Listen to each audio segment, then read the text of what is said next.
The King Holiday and Its Meaning. Samuel T. Francis. American Renaissance, February 1998. Narrated by Skeptical Waves.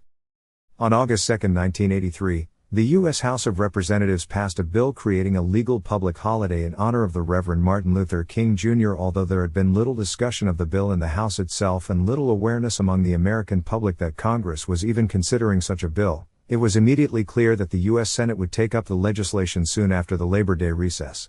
The House had passed the King Holiday bill by an overwhelming vote of 338 to 90, with significant bipartisan support. Both Reps.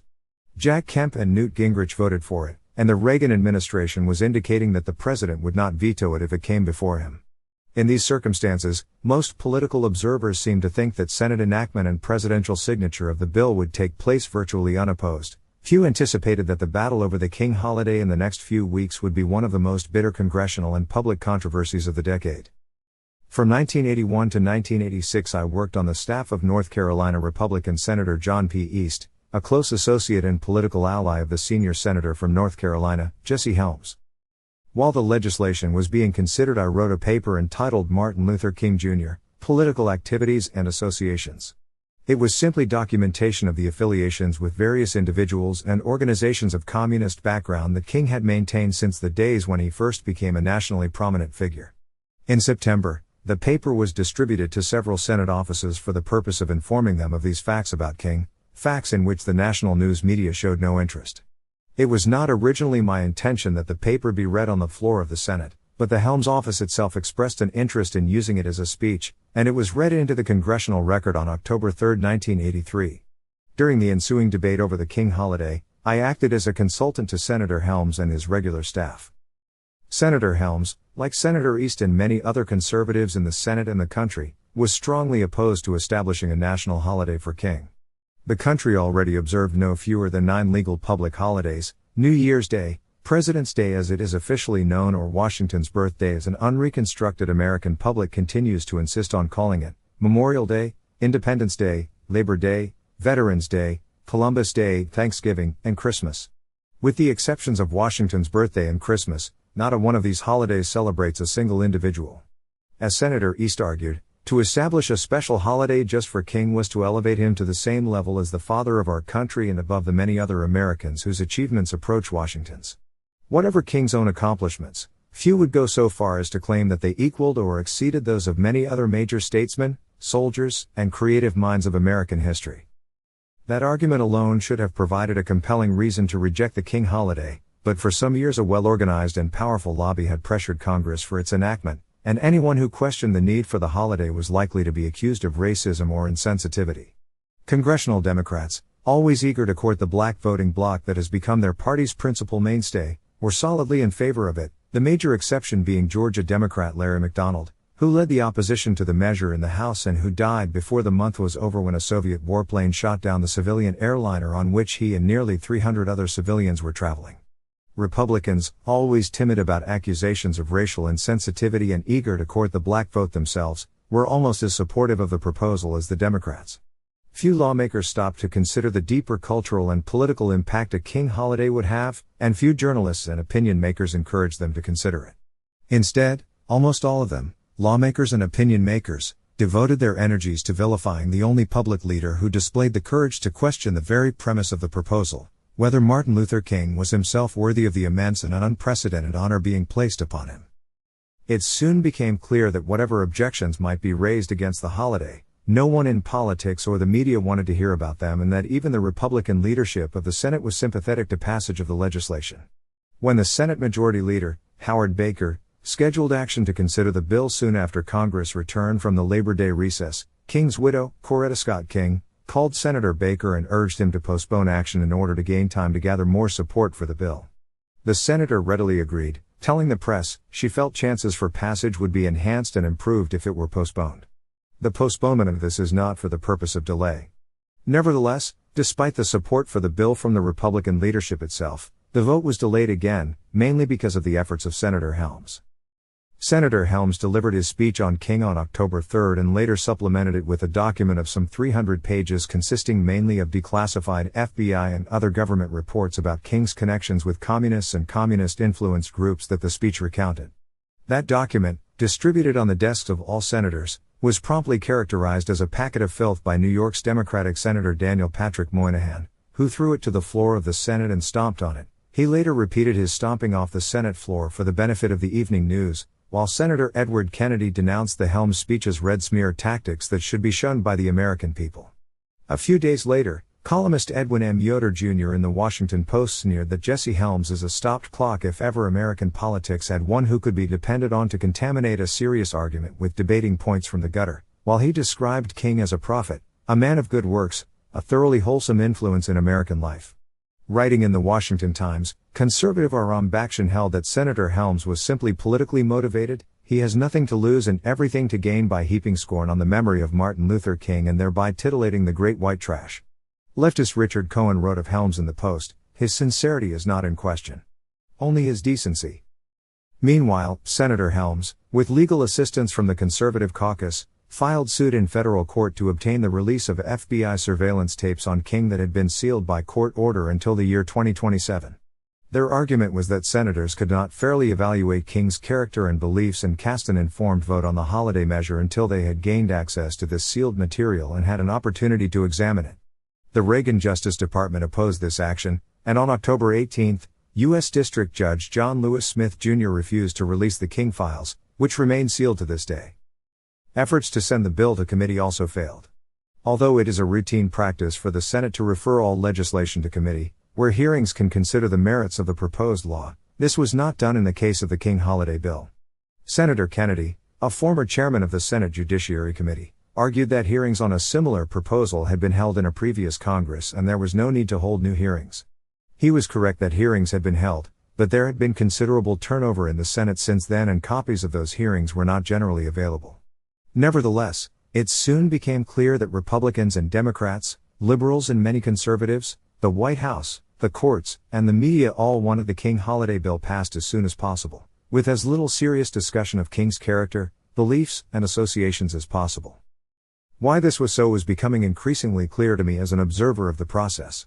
Our office soon began to receive phone calls and letters from all over the country expressing strong popular opposition to the bill. Aides from other Senate offices, I specifically remember one from Washington State and one from Pennsylvania, told me their mail from constituents was running overwhelmingly against the bill, and I recall overhearing Senator Robert Dole telling a colleague that he had to go back to Kansas and prove he was still a Republican despite his support for the King Holiday Bill.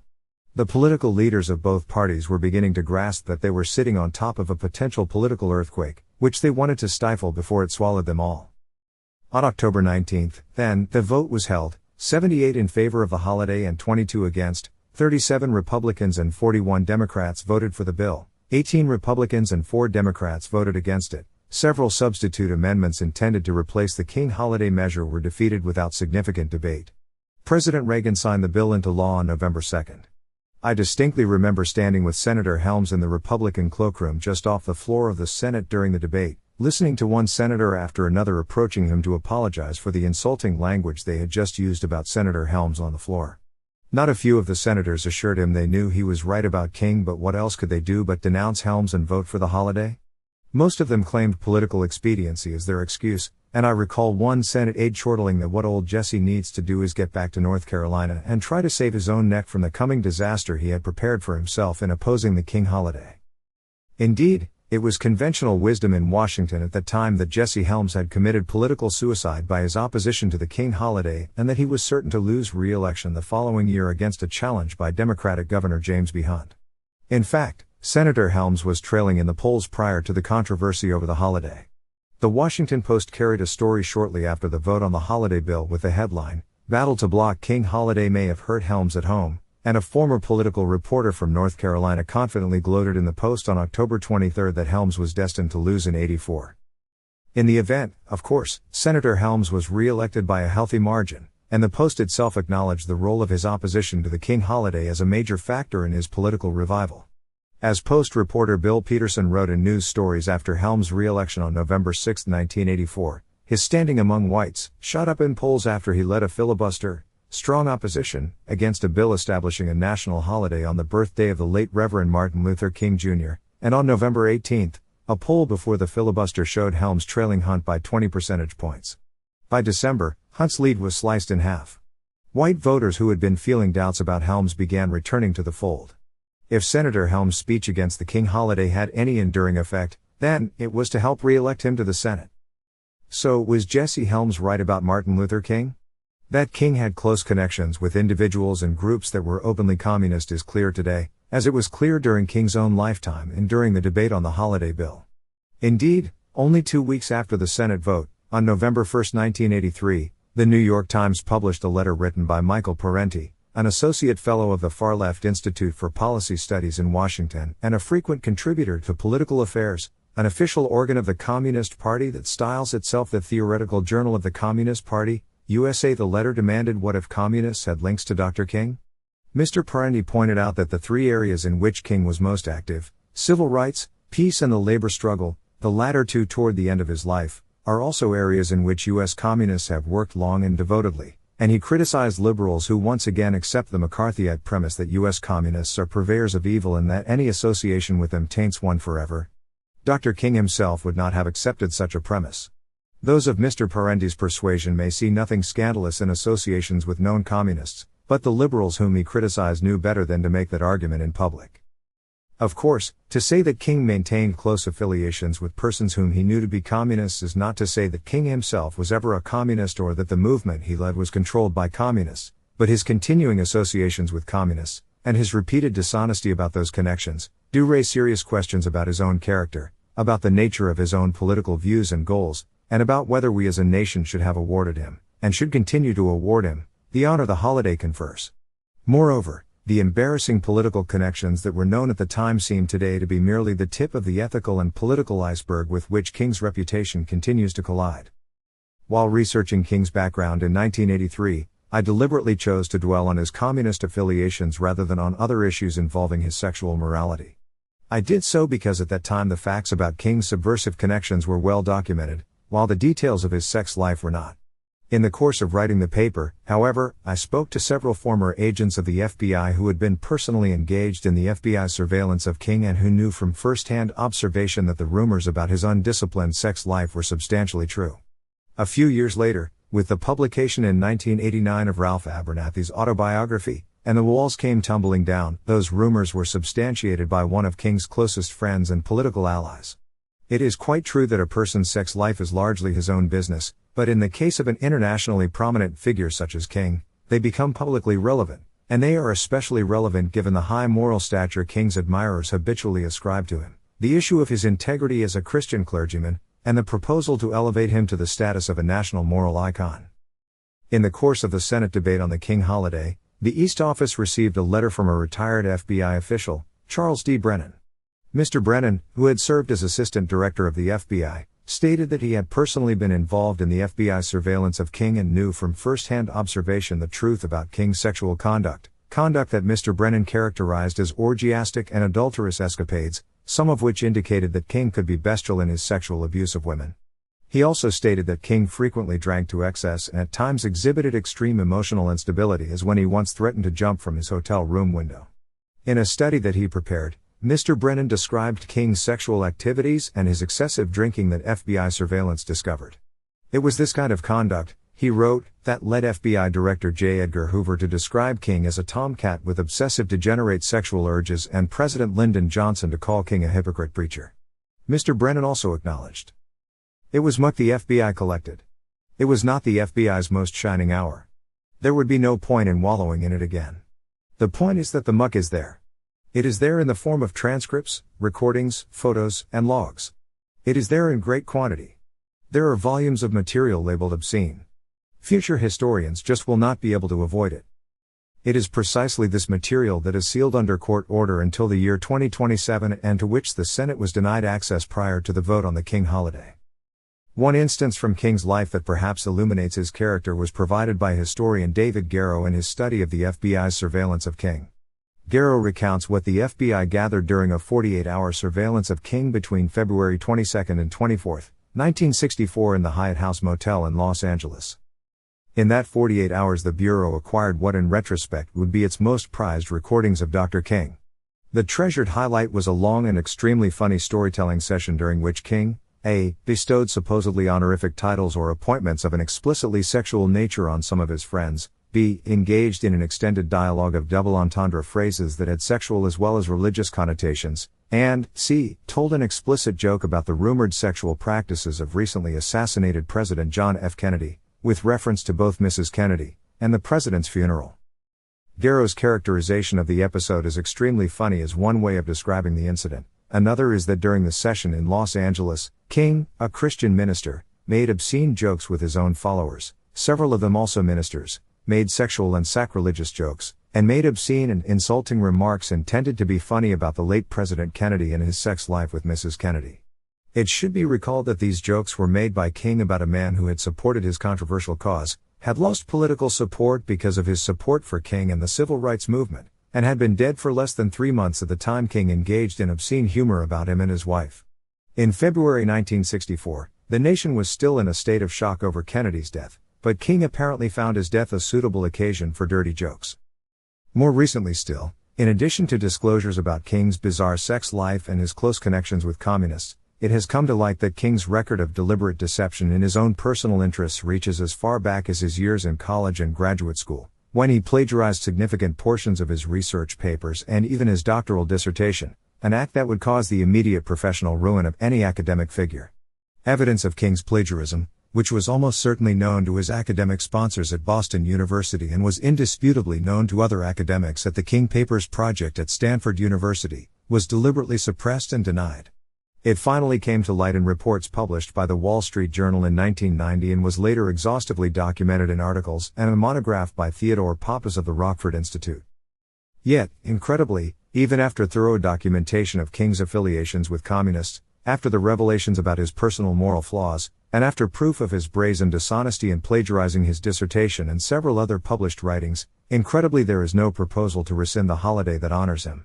Indeed, states like Arizona and New Hampshire that did not rush to adopt their own holidays in honor of King have themselves been vilified and threatened with systematic boycotts.